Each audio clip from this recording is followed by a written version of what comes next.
Good morning. You're watching Know Your Company, that is KYC on NDTV Profit with me, Somit Sarkar. Now in this show, for the next half an hour, we'll be giving you an in-depth analysis about one company that could lead to make you an informed decision about your investment in the company. Now the company that we'll be discussing for the next half an hour is Vintage Coffee. So firstly, to start off with, why this company and what do we want to know from the management of this company? Now firstly, if you look at, we would want to know the expansion plans of the management going forward. How will the product mix change and what will be the benefit of the same on the margins for the company? Now when it comes to the export market, what is their outlook and what could be the export mix as well going forward is something that we would want to know from the management of this company. Now given the fact that this company deals with coffee, what would be the impact of higher coffee prices going forward is something that we would want to know. Which are the new geographies that they are entering, and also how they are planning to reduce their working capital is also something that we'll be asking the management today on the show. So firstly, to start off with, Vintage Coffee. What does it do? It's a Hyderabad based company. It is engaged in manufacturing and exporting spray dried coffee along with agglomerate coffee and instant chicory coffee in tins, sachets, pouches and in bulk form.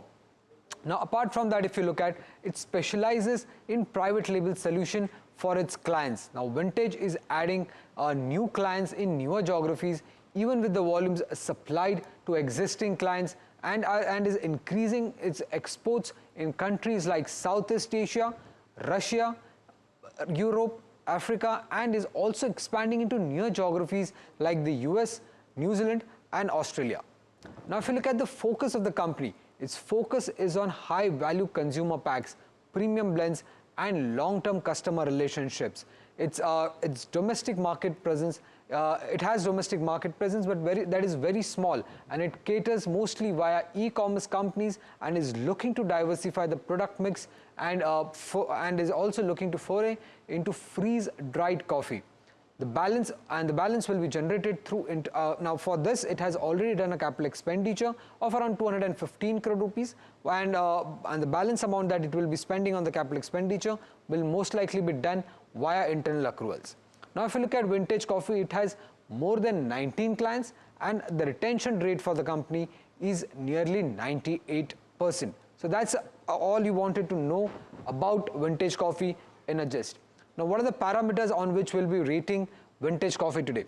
Firstly comes the income statement, where we'll be looking at the profit and loss account of the company, balance sheet, cash flow, how have been the return ratios so far over the past few years, shareholding pattern, how has that changed, has the interest among FI and DIs increased for Vintage Coffee, how has been the share price performance and street cred, how are the valuations looking when compared to its only listed peer or the only major listed peer, that is CCL Products, and what's the outlook for Vintage Coffee going forward, given the fact that not many analysts on the street cover this company, that is Vintage Coffee.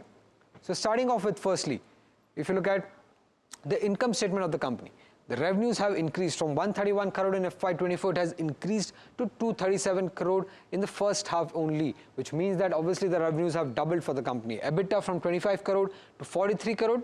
Margins is something that has been a pressure point for the company. In FY24, this number was close to 19.1%. It has come down to 18% and it has been volatile. As you can see, in FY25, the margins were close to 17.1%. Net profit, however, it has continued to increase given the fact that the company's operations have increased overall from FY24 till now. 12 crore to 32 crore is a number that we are seeing just for first half of this financial year. Even if they double this amount, then also it's a very strong growth that we are seeing on a YOY basis coming in for Vintage Coffee.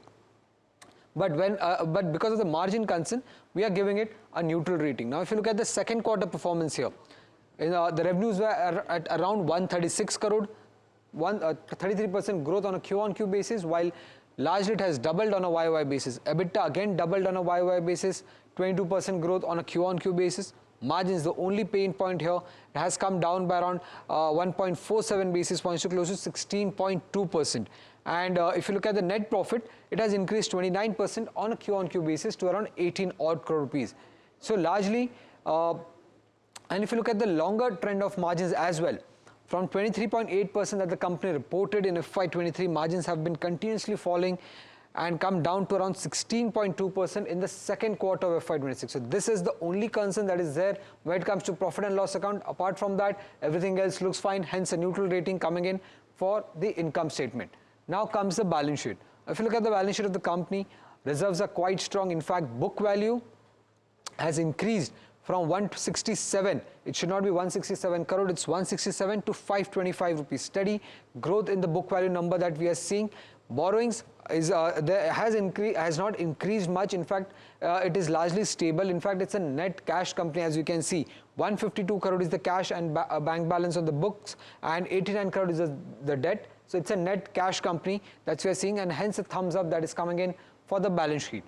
Now, if you look at the cash flow statement of the company, operations from cash flow, it has been negative for the last couple of years. FY24 it was 36 odd crore negative.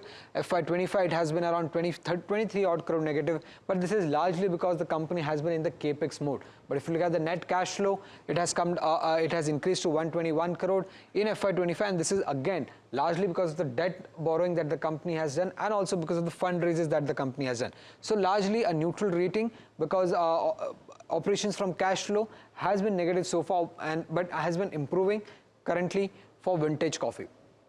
If you look at the return ratios for Vintage Coffee at this moment, from 5.7, the return on capital employed has increased to 13%. Strong growth again coming in, and this is clearly reflecting the financial and the profit and loss trend that we have been seeing. So thumbs up coming in for return on capital employed, and for return on equity from 3.6%, it has again increased to 13%. So clear reflection of the strong P&L account that we have seen coming in for Vintage Coffee. Thumbs up coming in for the return ratios. Now, if you look at the shareholding pattern, we have given it a thumbs down, and this is largely because the promoter has been diluting its stake by doing a fundraiser. From 48% in FY24 that we had seen, it has come down to 34%. In fact, if you go a little long back, at one point of time, the promoter holding stood at close to 70%. Right now, it has come down to 34%. Over FY25, till now, the promoter has not sold any shares, but they have been diluting their stake, largely because of the fundraise that we have been seeing for in Vintage Coffee, and that's the only reason why we are giving it a thumbs down at this moment. If you look at the street cred, that is how the share prices are performance. In the last 1 month, the stock is down 3%, which is actually not bad given the fact that we have seen a much bigger fall when it comes to the mid and the small cap space. In the last 6 months, the stock price is up 35%. In the last 1 year, the share prices are up 28%. So largely most of the move that we have seen in the share prices, it's something that we have seen in the last 6 months, and we are giving a thumbs up when it comes to the share price performance or the street cred for Vintage Coffee. Now, if you look at the valuations, and we are comparing the valuations with its only and the major listed player, that is CCL Products. The current valuations seems expensive at 50 times. CCL Products is trading at 41 times, but if you look at the forward valuations, they're not at all expensive. Given the strong growth of Vintage Coffee, the FY26 valuation stands at 31.5 times, while the FY27 valuations based on the strong growth plan for Vintage Coffee stands at 19.4, which is way cheaper compared to what CCL Products is trading. FY26 valuation for CCL Products is 34.5, while that of FY27 stands at 26 times. So again, a thumbs up coming in. Again, a neutral rating coming in for Vintage Coffee on the valuation front. And lastly, when you look at the outlook for Vintage Coffee, second half is expected to be much better compared to the first half, and apart from that, the company is also looking to scale up its production from around 11,000 MT. It will look to increase it to 16,000 million metric ton, and it is looking to add freeze-dried coffee, that is FDC, because this product is something that has a high margin and high realization, and this product's capacity will increase to 5,000 by FY27, and this capacity should be operational for the entire month of FY27, and this will lead to higher margins for the company. And to fund this capex, they have already raised 215 crore, while the remaining will be funded via internal accruals. And also, when it comes to outlook, Nuvama is the only brokerage that has a coverage on this counter. They have a target of 250, which suggests a return potential of nearly 56% from the current levels. And what the brokerage here is saying is that Vintage Coffee is at a cusp of a strong growth cycle, and this will be driven by capacity expansion, entry into the premium FDC segment, and a better product mix. they expect the company's revenue and EBITDA to grow at a CAGR of nearly 74% and 84% over FY25 to FY28, and this will be led by the scale up in volume, margin expansion and operating leverage benefits. Also do remember that the company has turned profitable in FY24, and the brokerage is expecting the company's profit to grow more than 5x over the next 3 years. Nuvama, as I mentioned, has a target price of 250 and which suggests an upside of 56% from the current level. It's a strong outlook coming in for Vintage Coffee and a thumbs up.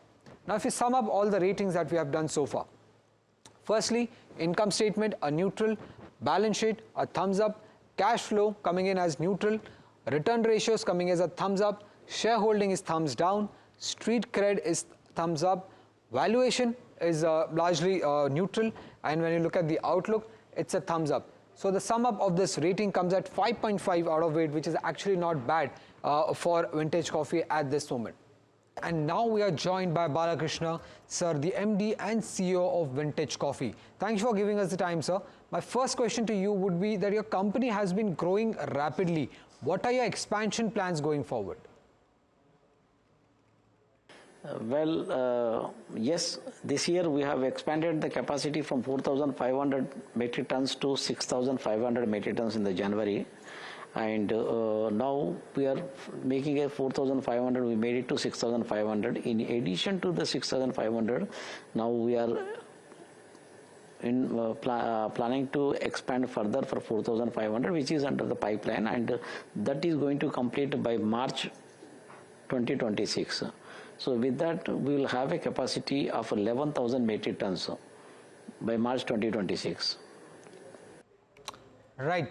Could you also help us out on how the product mix will look like going forward, and if there are any changes in this, how will the margin profile look like?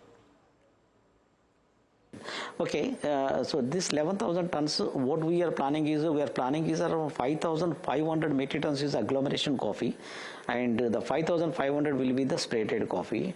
And if you ask me the products mix, what we right now have is we are doing in some sort of consumer packs around 50% and bulk in 50%. We are planning in year 26-27 is around 70% is a consumer packs and around 30% in a bulk packing. And with regards to the freeze-dried coffee plant, yes, we are in a process of setting up a plant, freeze-dried coffee plant. In fact, we have already placed an order for equipment, and that will be ready by 2027 March. And the capacity of that would be around 5,500 metric tons, and it is one of the best plant. It's a superior quality and excellent production and excellent product which is going to come up. And when it comes to the export market, what is your outlook and how big is the total addressable market here? If you ask me this question, I can answer you that instant coffee, soluble coffee market is growing around 1.5 to 2% year on year, and if you see the freeze-dried coffee market alone is growing almost, I can say, around 7 to 8% year on year. And in general, as per the report, the coffee consumption is increasingly growing year on year, globally and also in India. So both there is a good growth is there. Sir, if you look at the coffee prices, they are still near record levels. So firstly, could you explain to us why they are at such elevated levels and how does this impact your company? Yeah, coffee prices are a slight volatile and all, and if you can see that last 2 years, the coffee prices are very high compared to a couple of years back, almost is more than double. But now it is stabilized at a price levels. I don't think so that there will be any further massive drop in the price or increase in the prices. That is one, because that globally the crop is good now. Green coffee beans availability is also very well, and with regards to the prices and hedging, since we are procuring the coffee beans on a back-to-back basis. When we source the order, when you procure the order, when you get an order, immediately we place an order for the coffee beans. So there won't be much impact on us with price volatility. And second is that we are fixing the prices on a quarterly basis, and so it will really not have any sort of impact on our bottom line. And second thing is that I can also say that we sign a contract with the customers on a quantity basis, on a yearly basis, on a quantity, volume commitments and all, but prices are fixed on a quarterly basis. So that is why. And also once we fix the price and we finalize a contract with the prices, so immediately we place order that. So that is protected, well protected, the cost and the profits, everything is protected to that extent. And sir, what would be the outlook for 2026 for Robusta and Arabica coffee? Yeah, Robusta and Arabica coffee, as per the reports what available today, there's India coffee also is okay. There won't be a much drop in that output, and the Brazilian coffee also seems to be coming in line with the expectations. So, I'm sure that the 2026 will be the good year for the coffee industry. Right, sir. And if you look at what is the current capacity utilization levels for the company? Right now we are utilizing the 100% capacity currently, and that's why we are going for an additional capacities now, another 4,500 tons. And so from which geographies are we seeing more client additions coming in? What are the newer areas that are expected to enter? Right now our presence is very strong in Southeast Asia, Europe, African market, and also Central America and Russia and CIS countries. But we have plans to enter into the Korea, Japan and Australia and other markets which we are not tapped yet. So we are planning to enter into these markets. Once the additional capacities come in, then we will plan to enter into these markets. So recently we have seen your working capital days have come down. Will this trend continue towards shorter contracts as well? Because the working capital strength should be in the region of around 100 to 110 days. So it will be continue to be that, because we are taking that into consideration for the, mainly we are into export oriented unit. So obviously the transit times and all we have to take, and also we import coffee beans. So considering this, both the factors, imports and exports, it should be in the region of around 100 to 110 days only. Well, thank you, sir. Thank you for joining us and giving us the way forward for Vintage Coffee. Well, that was the management of Vintage Coffee, quite confident on the growth outlook going forward. With that, it's a wrap on this edition of KYC. Stay tuned and keep watching NDTV Profit.